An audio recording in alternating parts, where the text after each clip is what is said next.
No te pone de mal humor nada, Euge.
Hi, everyone, and welcome to Fresh from the Studio, our first edition of 2022. We're honored to have women in their work, member artists share their recent work with us. They're coming to us from Houston, Dallas, and Austin tonight. We have Paula Cordoba, Erica Felicella, and Hayley Morrison sharing their work this evening, and we're going to start tonight with Paula. Hello, thank you, Diane. Thank you for having me. It's exciting to share my latest explorations and fresher works with you. Let me share my screen.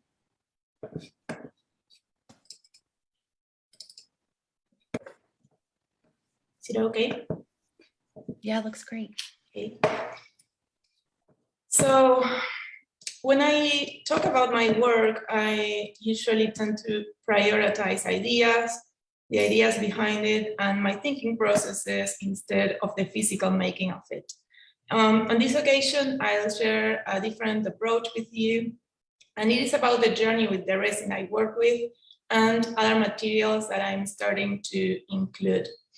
So my current interest is to expand my language through materiality. This is becoming the core of my research. Approximately 3 years ago, I started to work with this special type of epoxy resin, which is flexible and rubbery to the touch. I'm going to show you a little piece for you to have an idea of how it bends. But it also looks like Murano glass, and it might have a kind of organic look too. Depends how I work with it. It took me time to know how to handle it, but also to come to terms with it. It was difficult to let it speak, so to say. At the beginning, I was fighting the material. But when I was able to develop a technique to build these lace-like nets, I had to make a mold for each of these that I could only use once and pour the resin on different layers. I wanted these threads to become flowing interconnections as in a living organism. And all of them different, speaking of subjectivity, heritage, and legacy. This resin throughout my work speaks of flow and change. This rather unstable material taught me a lot of things. The importance of timing and to stop overthinking, or at least do it a bit less.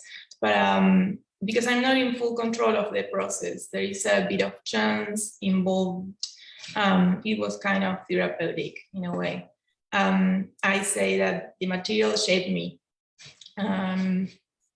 So when I started to flow with it, I was still inspired by lace from the Renaissance and also other type of laces that were introduced in South America in colonial times. At a second stage, I started to make tri-dimensional objects like this one, where the folds started to show, and again, I wasn't able to control it. I guide the material in a way. I think these works gave more agency to it. I like how it folded and it cured in different shapes. And I started to realize that it has a kind of plasticity that is capable of metamorphosis. Later, some of these sculptural objects started to suggest embodiments. This work, Cultural Wounds, there are 3 objects, and they all represent the female matrix. Actually, the vase in art history, and for me, it's a symbol of this matrix. And I wanted to speak of healing and metamorphosis. That's why it's Cultural Wounds, the title. And the overflowing substances also, I think, that gave the idea of embodiments and healing, creation. This became even more fleshy later on. And these ones, I started to work with different tones of skin. I'm making one matrix with them. They're a series because in my work, there's a lot of repetition and variation. I'm getting into the fresher works from the last few months. This one's titled La Frontera Salvaje, or the Savage Frontier. It's an oversized lace-like pattern hanging like a carcass. And it is related to my hometown and how savagery and civilization were entangled within the frontier between the indigenous people and the so-called civilizers at the end of the 19th century. Seeing it up close. I wanted to make it look like slice of flesh or meat. This element evokes the livestock farming role in Argentinian economy and culture, but also the physical and symbolic violence being the motto of the era, civilization and barbarism. Addressing these particular historical events, I started to think on adding more elements to direct the viewer towards the subject behind my work. So I have these versions, and this is still in progress. I haven't decided on which one I like best. Here, I'm including, I reappropriated a historical documentary image from one of the military campaigns that took place in Argentina around the 1870s to talk about the frontier. I experimented with resin on canvas. I haven't included any images. I think it was too many images, but that's what I'm including images, but then I started to include other materials.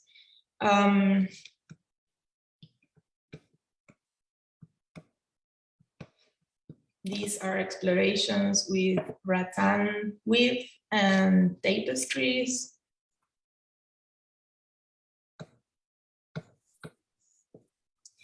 And these materials are related again to my homeland and history. I've been working with bent cane or wood, rattan weave, and leather.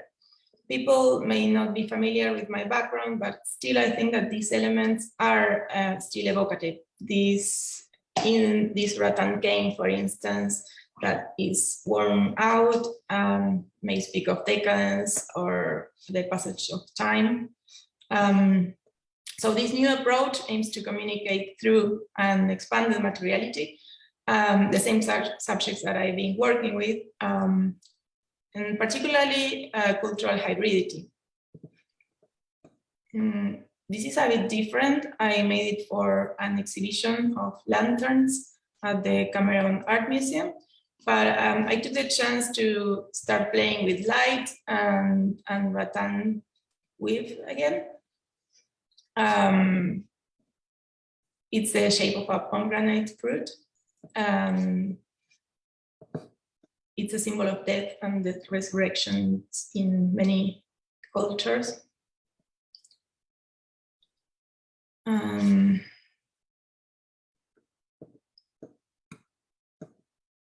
This is a pressure work. I started to bend the rattan cane, but this is still meant to be combined with resin and leather.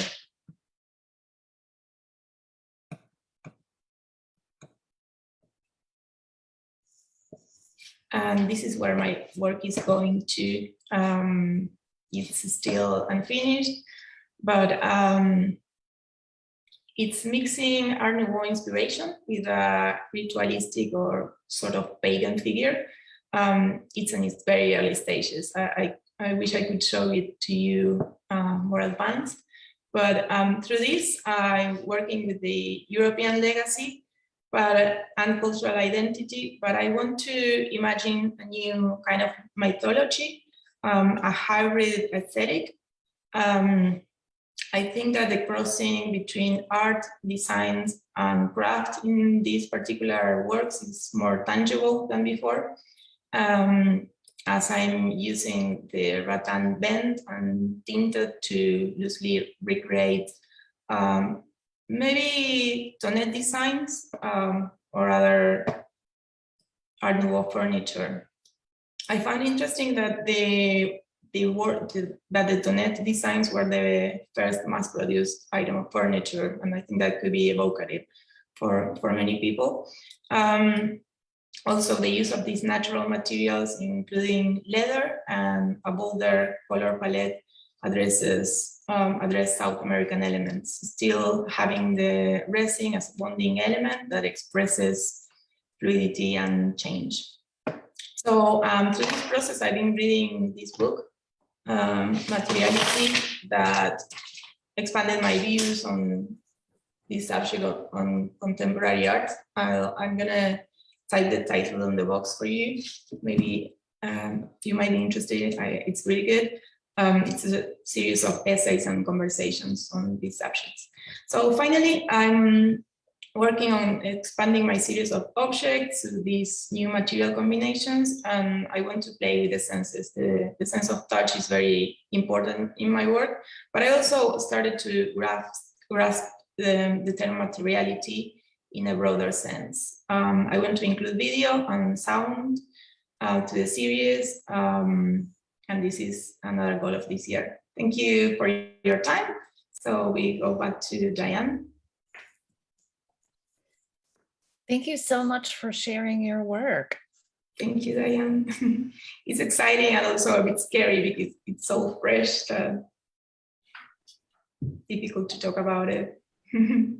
Yeah, absolutely. So next up, we have Erica Felicella. Sure. Hi, everybody. Thanks for having me here tonight. I just need to share my screen, but here we go. 1 second. I have a short presentation. Can everybody see that? Yes. Wonderful. Well, first of all, thank you for everybody for being here tonight. A special thanks to Diane and to Women in Their Work for having me. Such an honor to share. Welcome to my Fresh from the Studio. Tonight, I'll be talking about my latest project, which is called Dichotomy Reality, which is currently exhibiting at Cluely Projects in Dallas, Texas, as part of the exhibit Conflicted States, which is a 2-person exhibition with painter Ethan Mertz. Ethan and myself made narrative works based on our personal experience with anxiety and depression. First, a little bit about me. I am a New England raised but Dallas-based artist. I've been here for over 20 years, so I fully claim Texas as my home now.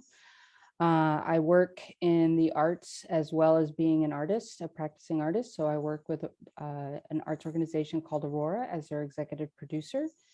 My primary focus in my work is mental health and well-being, although I tend to veer off course every now and again and make work about current affairs, depending on what's going on in the world. I'm primarily known these days as a performance artist with a focus in endurance and durational works. My works have been anything from 3 hours all the way to 48 hours long, depending on the subject matter or what it may be. Sometimes they're very physically grueling, sometimes they're just mentally grueling, sometimes they're silent. It really just depends on the work. But I also work in the areas of new media, installation, and photography. Photography, now just a little bit about my process before we dive in. I am a concept-driven artist. My influences can be everything from Buster Keaton to Charlie Chaplin to vaudeville theater, which is kind of interesting that, and Gregory Crewdson. A lot of my background comes from commercial photography. I was a commercial photographer for well over a decade before I switched solely into fine art. And because of that, I fell in love with production. And so I call myself a process-oriented production artist. And what that means is that I really, really love to work with crews. I love to build teams around the body of works that I'm producing. And I've learned over the years that if whatever I start with in the notebook, if I can take it from the notebook and share it with others, that the ideas tend to grow and come out of the mental silo that is my brain and can work towards achieving something that is more accessible to a larger audience. So I just wanted to give special thanks before I dig into the work to the team at Imaginary Line Studio, artist Joanna Lugo, artist Ben Griffith, and of course, Aaron Cluely and Nell Langford for giving me the opportunity to exhibit this series. Now, a little this is behind the scenes. I don't have a traditional studio, so I get to bounce around. It's kind of fun being a nomad. I get space as I need it. So for this particular series, I needed, I needed a multifaceted location because I needed a rooftop. I needed a place where I could build out a couple of large sets. And then also we needed to fabricate some props. So I was able to work with a local organization and work in their building. This series is about mental health. Specifically, it's about bipolar disorder, but I like to make work that's relatable. That's why we're looking at series of, I know it seems odd to be looking at sofas, but these sofas are actually a representation of the illness itself. So it's just showing the development to what you can see behind the camera, which was the set that we ended up building for the image Imbalance. On the right-hand side, you had the manic brain, and on the left-hand side, you have the depressive brain. And the artist, and since this is autobiographical work, it's the reason why I'm the one in the images. I decided to sit dead center because that's where I've learned to live after all these years. But I really wanted to create work, and I always try to create work that it doesn't just scream bipolar disorder. I think everybody can relate to having a part of their life that they don't let the public see and a part of their life that they do let the public see. So that's why this image is divided in the center.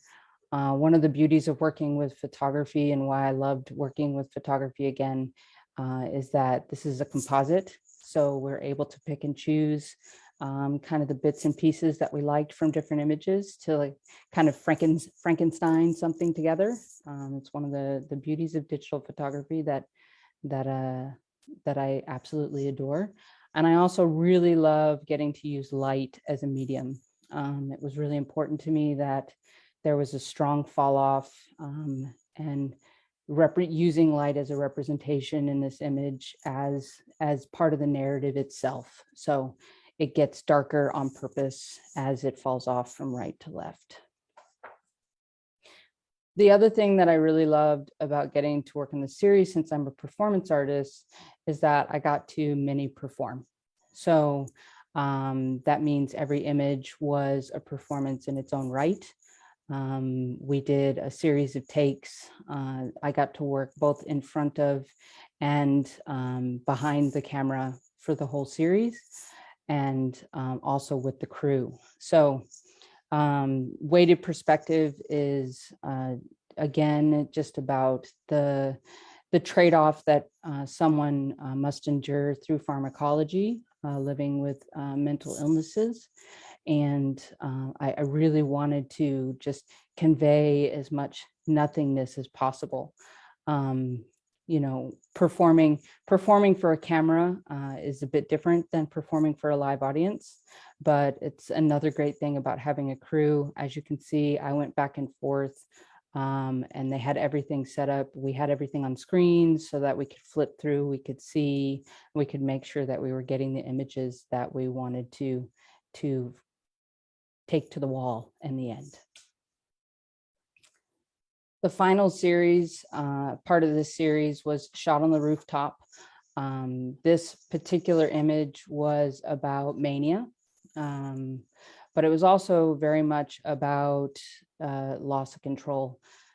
Here is just another behind the scenes of the directing perspective. I was able to place the camera and also where the subjects were going to be because I am the subject in both sides.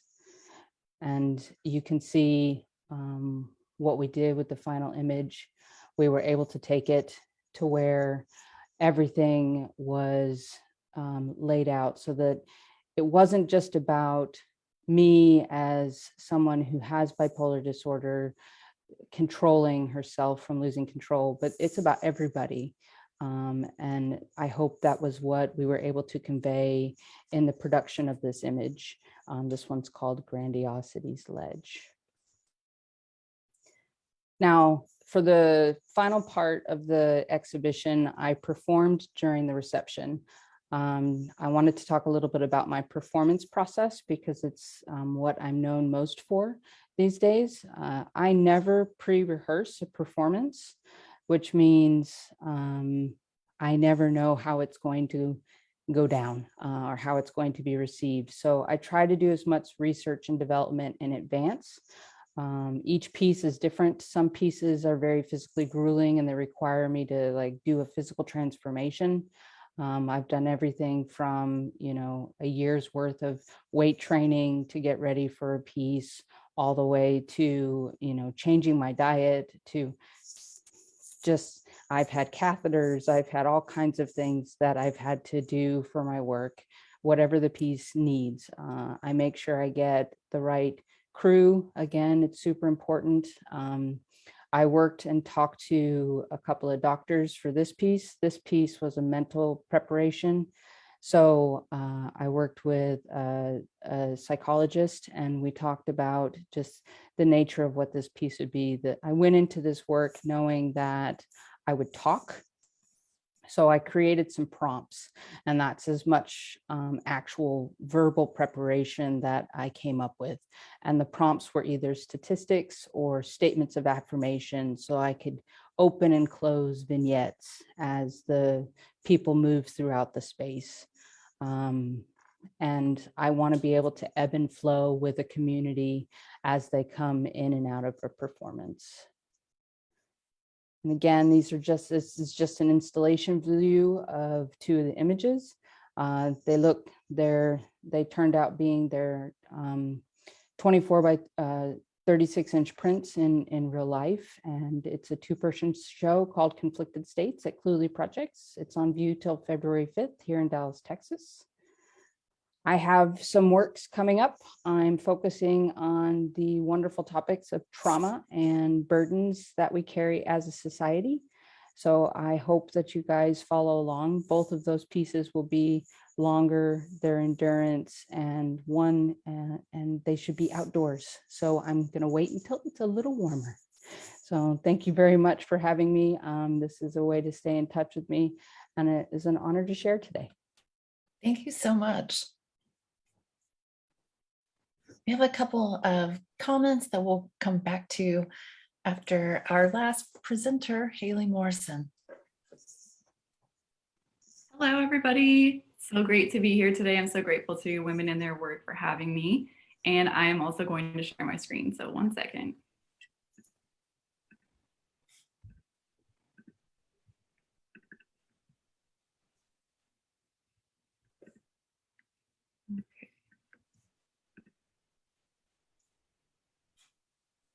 All right, so I am Hayley Hayley Morrison, and I am an interdisciplinary artist from Austin, Texas.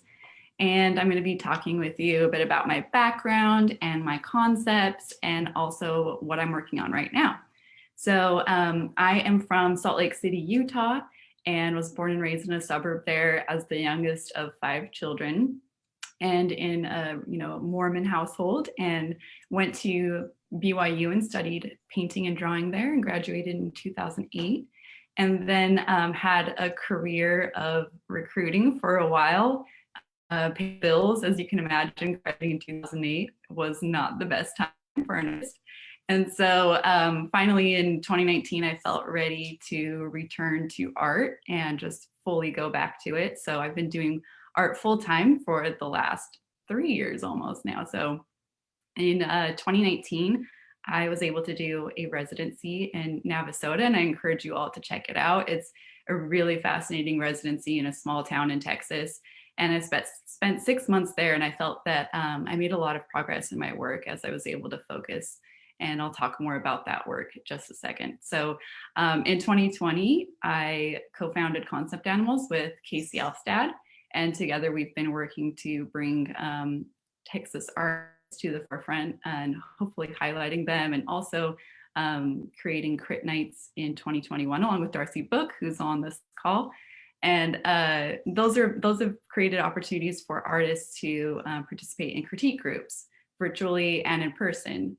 And then we recently also curated a 40-person exhibition called Howdy Stranger with the Austin Studio Tour last November. And so those are some of the highlights that I've experienced since returning back to art. And I've got a few upcoming shows that I've been preparing for, so I want to dive into the artwork and the concepts behind that soon. So my artwork is primarily about my identity as a woman who has grown up in the Mormon faith. And I am a 7th generation Mormon. I have ancestors that were pioneers that settled in Salt Lake City and worked very hard for their religion. And in that, I've also come to there has been a legacy of, women struggling to bear children and be good mothers in a society that prizes that in women. And also, there are a lot of rituals that are gender-based for a man. And as I've grown into a woman and have come to look at my work differently, or as my religion differently, I have come to see what that impact has had on how I as a woman and how I can exist in the world, especially as an artist. And so I've been drawing on symbolisms within Mormonism, images of my female relatives, and creative processes tied to Mormonism to explore that more.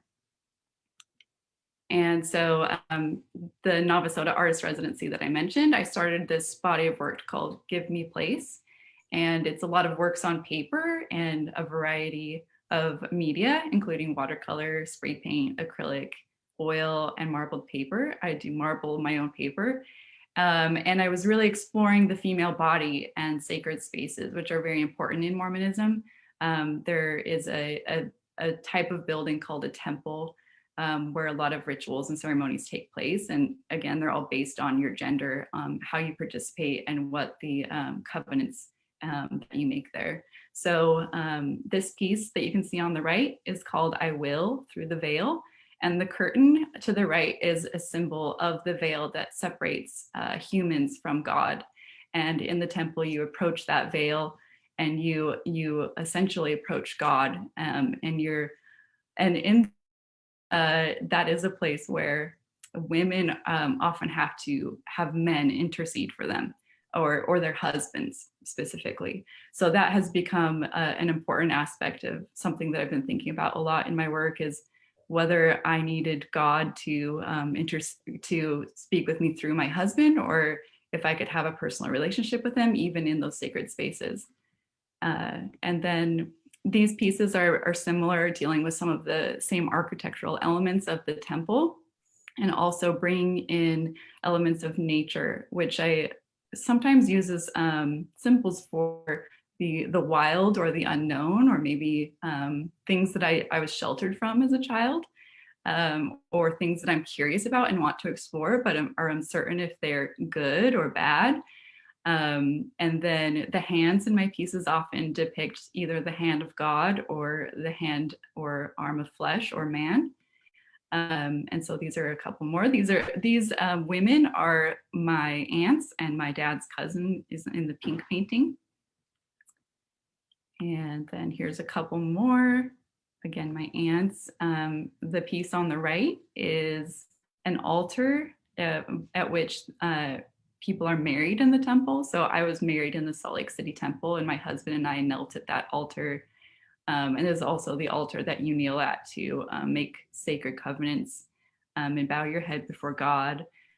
So these are very sacred places to in the Mormon religion, and are kept very close and not talked about a lot. And so they're very important to me, and also into my work and sharing them. So and I have a bit of a process video here that I'm hoping will work, but it might be choppy.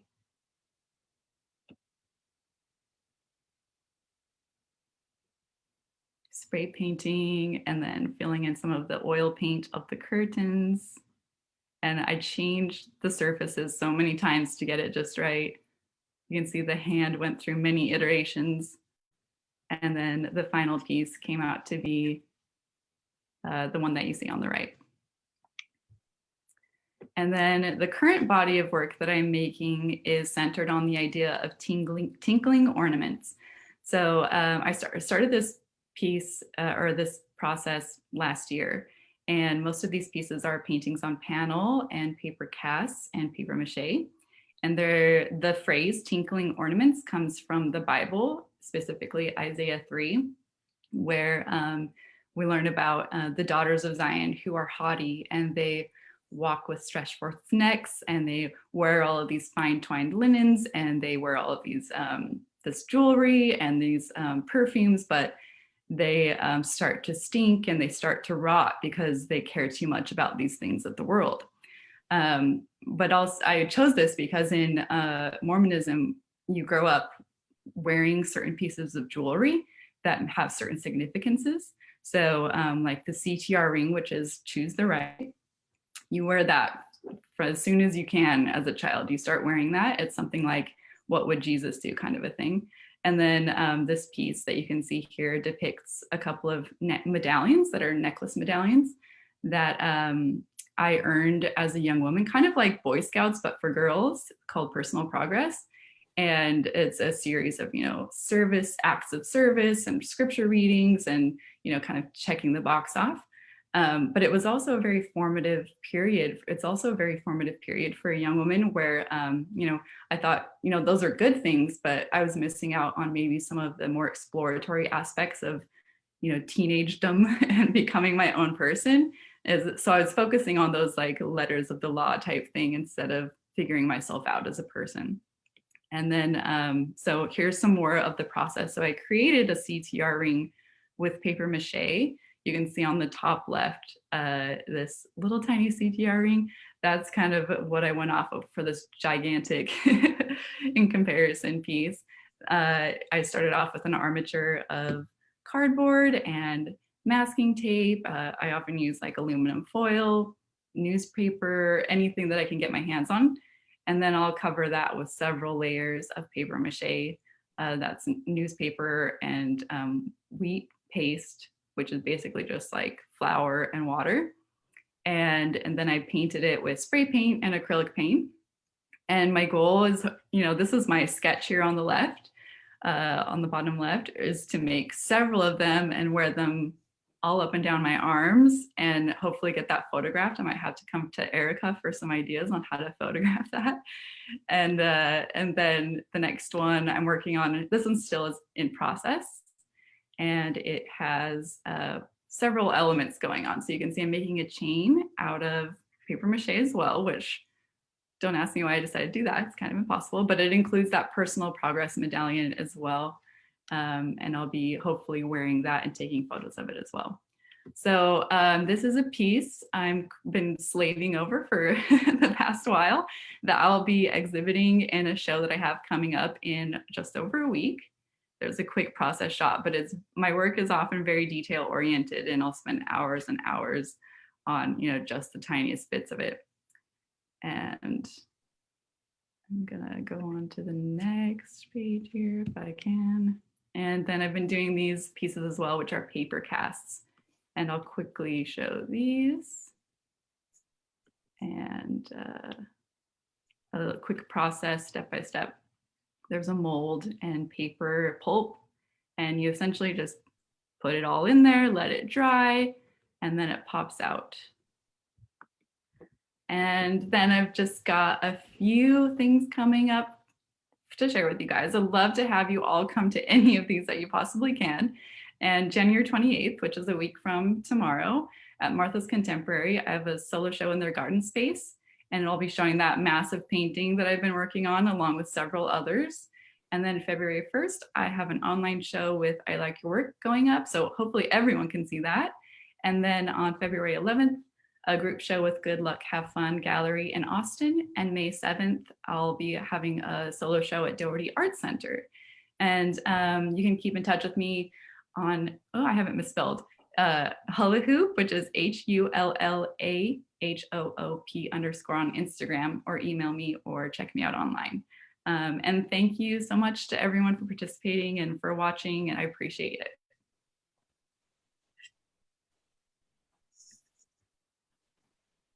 Thank you so much for sharing, Haley and Erica and Paula, all of your work. It was so interesting to see you all at this point of really starting to experiment with all of these different materials. I wanted to go ahead and open up the floor to any questions in the audience. Feel free to just unmute yourself and ask them. And yeah, you guys can just feel free to answer those.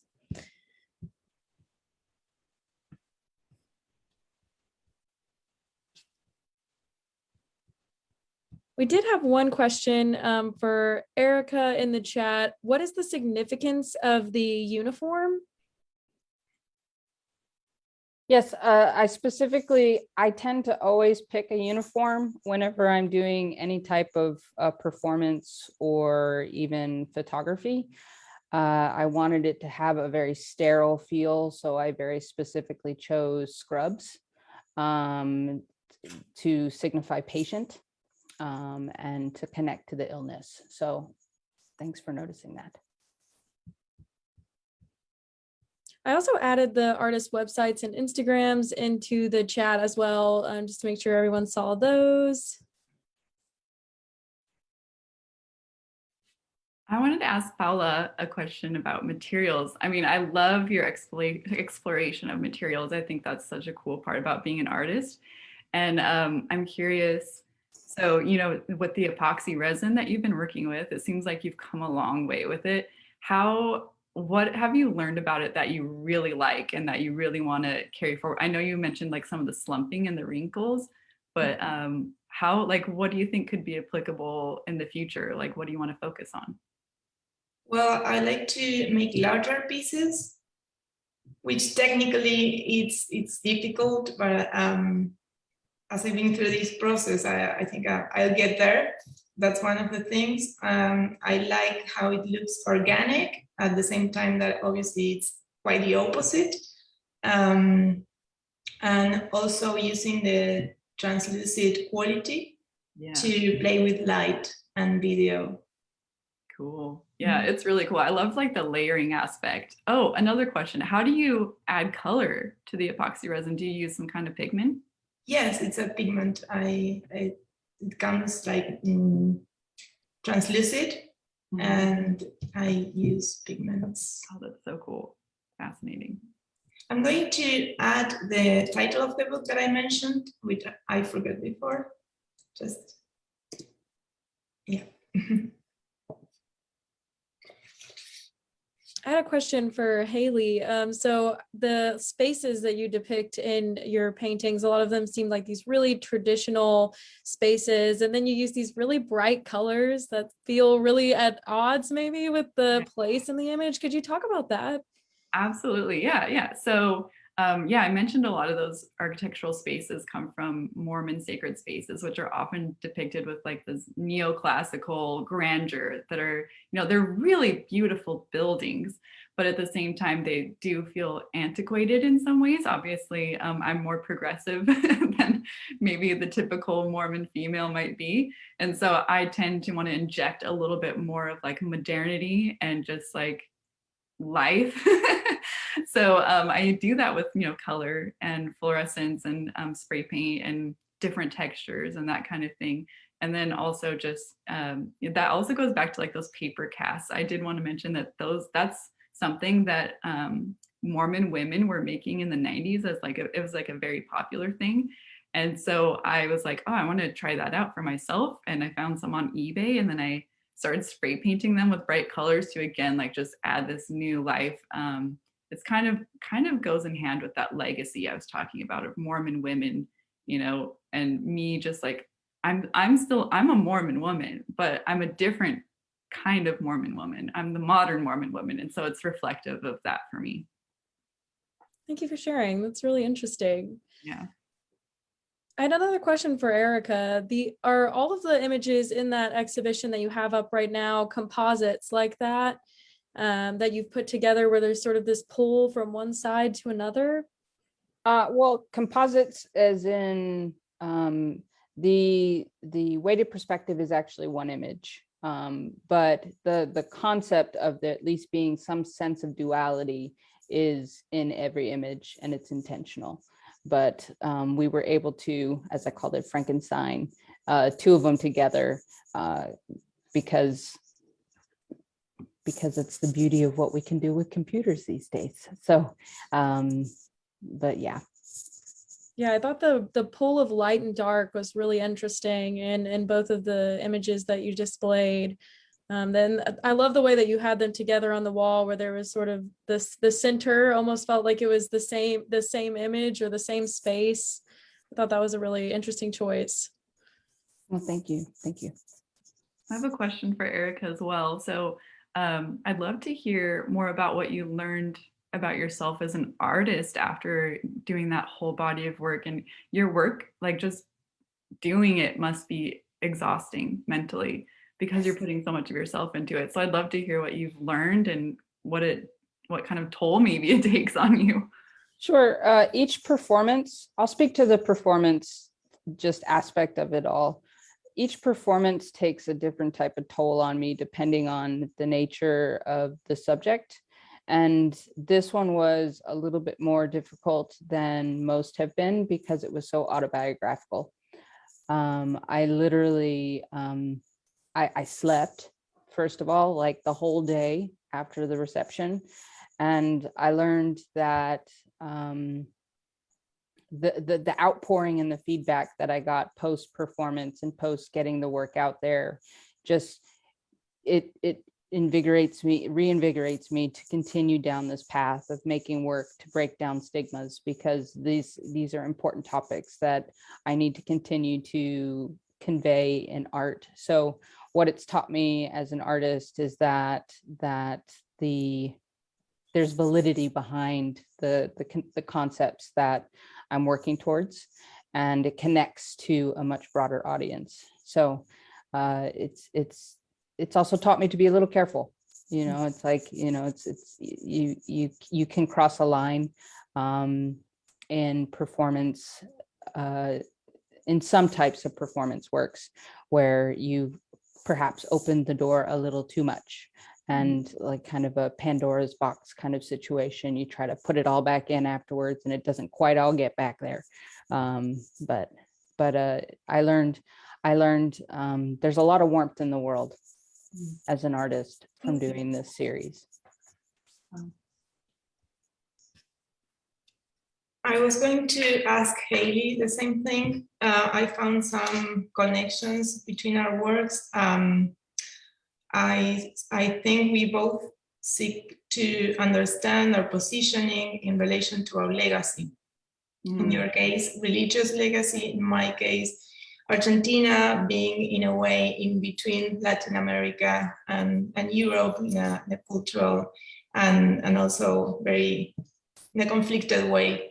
And what did you learn by making the work? How do you feel in connection to this? Yeah, thanks for that question. So I often felt, when I first started the body of work, I often felt a little guilty. Like guilt is, you know, a common thing in religion. But I felt guilty, like I had disappointed my ancestors by not being maybe as like subservient or as perfect or the mold of what like a religious Mormon should be.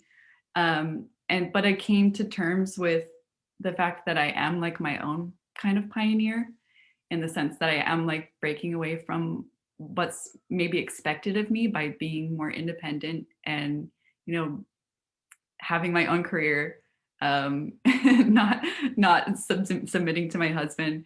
And so I think I was able to kind of think through all of those things and become more confident in that and not feel as guilty, if that makes sense, and just try to like own it more and be happy with it. And I was also curious about hearing more about that with you as well. It sounds like materials have been really important for you, feeling it. I'm wondering like what that tactile aspect of the materials has done for you. I mean, it sounds very therapeutic. Mm-hmm. Well, two things. I think in a way it is about the thinking and making.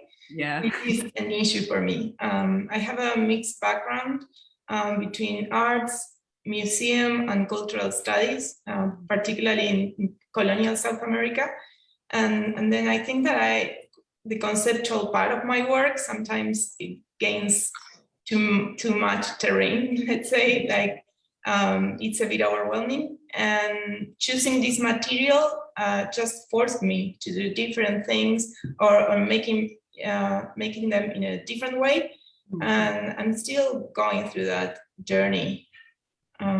It's difficult. But it's great. That's what I said. It was therapeutic. Sorry. Yeah. Oh, absolutely. I think most artists can understand exactly what you just said. Yeah. And the other aspect of the material is that it's as I speak of cultural post-colonial processes, and I read a lot of decolonialism, and I wondered how to express the changes in society, or at least the hope for change and the fluidity, which is one of the main characteristics of our society and our times. And that's why I embraced this material, which in a way has no history, let's say, if you compare it to some other materials, traditional sculpture. Right. And so that's what I keep working with this, and I think that I'll come up with different meanings probably, but yeah, it blends all together, and a lot of concepts about culture I didn't know how to express. For me, it represents something that I want to keep going with, but including new materials, as I said, expanding the language and the media too. Mm-hmm. Always, like if once we stop doing that, we're no longer artists, right? You got to always keep expanding. Right. We have a question in the chat here for Erica. So I'm curious about the contrast in the depiction of mania on the couch versus the grandiosity image. How do you decide how mania would manifest in each image? It's a great question. Thank you for asking. So mania has a lot of different definitions out there in the world. So I wanted to try to show two sides of it. One of the sides is kind of, it's like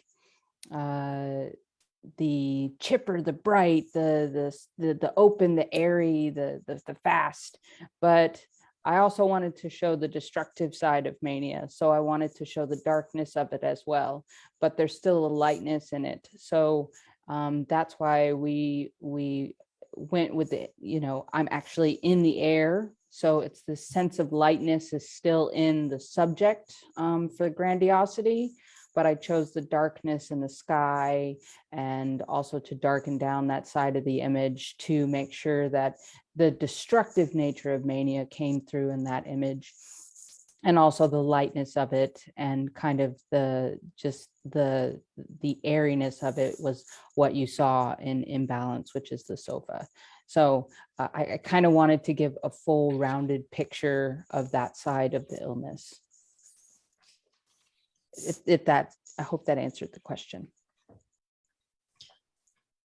Yeah, I think so. That was really interesting. Does anyone else have any final questions? Feel free to type them in the chat or just unmute yourself and ask them.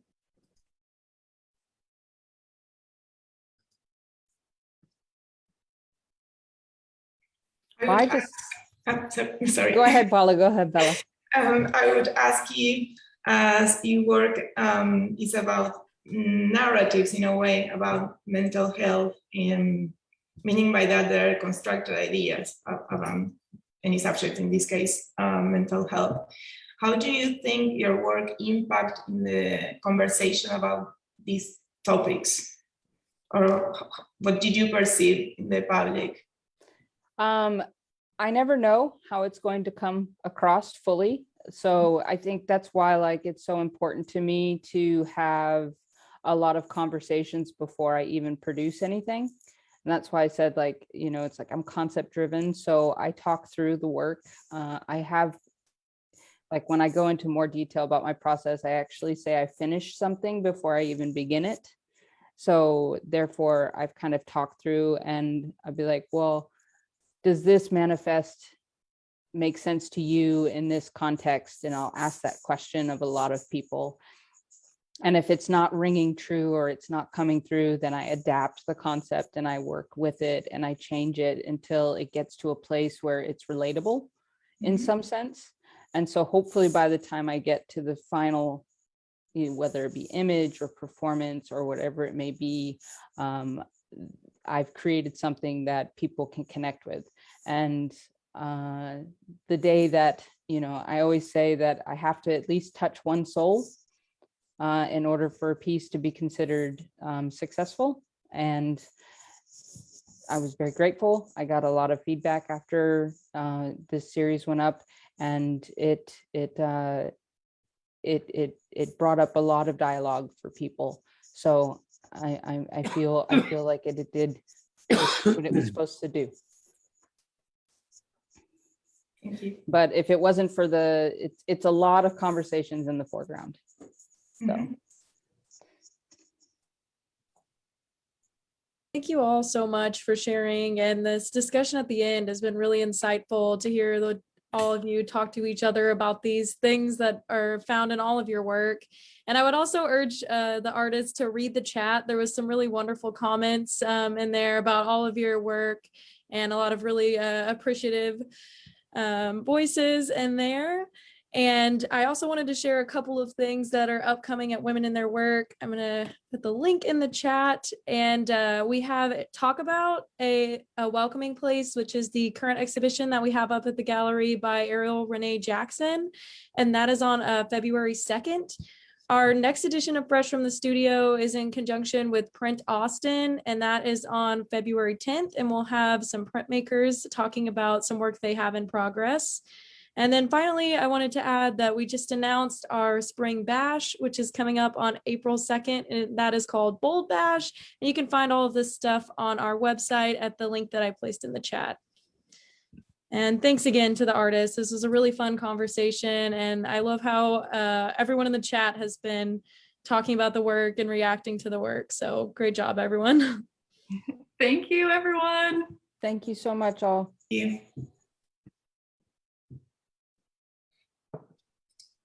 And don't forget, we have a call for entries for our next solo exhibitions. The deadline's February 4th. I'll put a link to that in the chat as well really fast in case anyone's interested in applying.